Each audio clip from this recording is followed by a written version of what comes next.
Hey guys, this video I S21 FE 5G S21 series in the design S21 FE launch S20 FE വെച്ച് compare ചെയ്യുകയാണെങ്കിൽ 3mm height കുറവും 0.5mm thickness കൂടുതലാണ് ഇതിനുള്ളത്.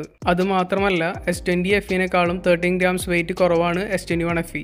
S21 FE unbox ചെയ്യുമ്പോൾ നമുക്ക് quick start guide, C2C data cable, ejector pin മാത്രമേ available ആയിട്ടുള്ളൂ. ഇപ്രാവശ്യം അഡാപ്റ്റർ അവൈലബിൾ അല്ല. ബട്ട് 25 വാട്ട് ഫാസ്റ്റ് ചാർജിങ്ങും 15 വാട്ട് വയർലെസ് ചാർജിങ്ങും സപ്പോർട്ടഡ് ആണ്. S21 FE-യുടെ back side premium textured haze ഫിനിഷിലാണ് വരുന്നത്. അതും സോളിഡ് കളറാണ്. S21 FE 4 ഡിഫറെൻറ്റ് കളേഴ്സിലാണ് വരുന്നത്. ഇത് ഒലീവ് കളറാണ്. പിന്നെ നമുക്ക് ലാവെൻഡർ, വൈറ്റ് ആൻഡ് ഗ്രാഫൈറ്റ് ഒക്കെയാണ് വരുന്നത്. ഗ്രാഫൈറ്റ് ബ്ലാക്ക് എന്ന് പറയാൻ പറ്റില്ല, അത് മോർ ലൈക്ക് ഡാർക്ക് ഗ്രേ കളറാണ്. ഈ ഡിവൈസിന് 5nm പ്രോസസ്സറാണ് വരുന്നത്. അതും octa-core SoC ആണ്. അതായത് ഒന്നെങ്കിൽ Snapdragon 888 ആവും, അല്ലെങ്കിൽ Exynos 2100 ആവും. S21 FEക്ക് triple camera സെറ്റപ്പാണുള്ളത്. ആദ്യം 12MP അൾട്രാ വൈഡ്, പിന്നെ 12MP വൈഡ്, പിന്നെ 8MP ടെലിഫോട്ടോ ക്യാമറ, പിന്നെ ഫ്രണ്ട് ക്യാമറ 32 മെഗാപിക്സലാണ് വരുന്നത്.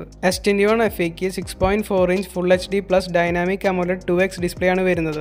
അതുപോലെ തന്നെ 120Hz സൂപ്പർ സ്മൂത്ത് ഡിസ്പ്ലേ ആണ്. കോർണിംഗ് ഗോറില്ല ഗ്ലാസ് വിക്ടസുമാണ്. S21 FEന് 4500 mAh ബാറ്ററി ആണ്. അതുപോലെ തന്നെ വയർലെസ് പവർ ഷെയറിംഗ് സപ്പോർട്ടഡുമാണ്.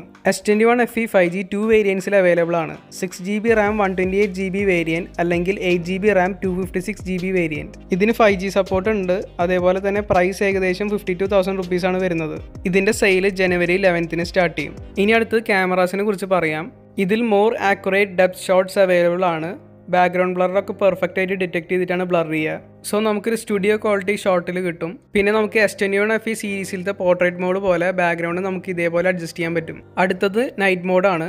നമുക്ക് multi frame AI feature use ചെയ്തിട്ട് ഫോട്ടോസൊക്കെ കുറച്ചും കൂടി ബ്രൈറ്റർ ആയിട്ട് എൻഹാൻസ് ചെയ്ത് കിട്ടും. അതുപോലെ തന്നെ നോയ്സും ബ്ലറും ഒക്കെ പ്രോസസ്സ് ചെയ്ത് എലിമിനേറ്റ് ചെയ്ത് കളയും. അടുത്ത ഫീച്ചർ 30x സ്പേസ് സൂം ആണ്. നമുക്ക് 30x വരെ നമുക്ക് സൂം അവൈലബിൾ ആണ്. അടുത്ത് 32MP ഫ്രണ്ട് ക്യാമറയാണ്. ഫ്രണ്ട് ക്യാമറ വെച്ചിട്ട് നമുക്ക് വീഡിയോ റെക്കോർഡിംഗ് ഒക്കെ അവൈലബിൾ ആണ്. പിന്നെ നമുക്ക് റിയർ ക്യാമറ യൂസ് ചെയ്തിട്ട് 4K at 60 ഫ്രെയിംസ് വരെ വീഡിയോ റെക്കോർഡിംഗ് അവൈലബിൾ ആണ്. അടുത്തൊരു പുതിയ ഫീച്ചറാണ് ഡ്യുവൽ റെക്കോർഡിംഗ്. അതായത് നമുക്ക് front camera and back camera ഒരേ സമയത്ത് ടേൺ ഓൺ ചെയ്തിട്ട് വീഡിയോ റെക്കോർഡ് ചെയ്യാവുന്നതാണ്. സോ വ്ളോഗേഴ്സിനൊക്കെ ഇത് നല്ലൊരു യൂസ്ഫുൾ ഫീച്ചറാണ്. അടുത്ത് പെർഫോമൻസിനെ കുറിച്ച് പറയാം. സോ ഞാൻ നേരത്തെ പറഞ്ഞ പോലെ 5nm ചിപ്സെറ്റാണ് യൂസ് ചെയ്തിരിക്കുന്നത്. അതുപോലെ തന്നെ CPU 12%, GPU 37% മോർ ഫാസ്റ്ററാണ്. നെക്സ്റ്റ് പോർട്രേറ്റ് മോഡാണ്. നമുക്ക് ഫ്രണ്ട് ക്യാമറയ്ക്കും ബാക്ക് ക്യാമറയ്ക്കും പോർട്രേറ്റ് മോഡ് അവൈലബിൾ ആണ്. അതുപോലെ തന്നെ രണ്ടിലും different types of background blur available ആണ്. പിന്നെ സാംസങ്ങിനുള്ള യൂണിക് ഫീച്ചറാണ് ക്വിക്ക് ഷെയർ. നമുക്ക് ഏതൊരു ഫോട്ടോ അല്ലെങ്കിൽ വീഡിയോ വേണമെങ്കിലും ഫാസ്റ്റ് റേറ്റ് ഷെയർ ചെയ്യാൻ പറ്റും. അടുത്തത് ഒരു ന്യൂ ആൻഡ് യൂണിക് ഫീച്ചറാണ്. അതായത് ഗെയിം കളിക്കുന്ന സമയത്ത് ഗെയിം മോഡ് ഓൺ ചെയ്ത് കഴിഞ്ഞാൽ 240 Hz വരെ ടച്ച് സാമ്പിളിംഗ് റേറ്റ് കിട്ടും. സോ ഇതാണ് ഈ വീഡിയോയിൽ എനിക്ക് പറയാനുള്ളത്. വീഡിയോ ഇഷ്ടപ്പെട്ടാൽ എല്ലാവരും ലൈക്ക് ചെയ്യുക, കമൻറ്റ് ചെയ്യുക, മാക്സിമം ഷെയർ ചെയ്യുക. അതുപോലെ തന്നെ ചാനൽ സബ്സ്ക്രൈബ് ചെയ്യാനും ആരും മറക്കരുത്.